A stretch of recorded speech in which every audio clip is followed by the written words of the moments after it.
Ano? Ano yung bukol, okay na? Pumantay na yung bukol. Ibig sabihin, wala na yung bukol. May kunti pa din eh. Meron pa daw kunti. O sige, kuha mo ng tubig. Kuha mo ng tubig. Kumuha ng tubig para sa kanya.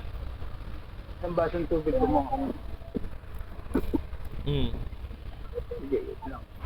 Kuya, patingin nga, kuya. Kuya, patingin. Patingin nga yung dito mo, kuya. Okay. Oo. Parang pantay na siya. Nga, kuya. Oo. Yun. Oo, bro, na ano na. Nawawala Pantay na. na. Oo, nawawala na.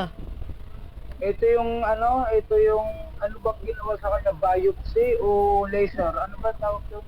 Oo. Anong ginawa sa'yo nun? Yung ano mo? Sa doktor? Sa doktor? Sa doktor, oo, kayo. Mm. Akin na yung tubig mo ate. Sige, tubig, ate.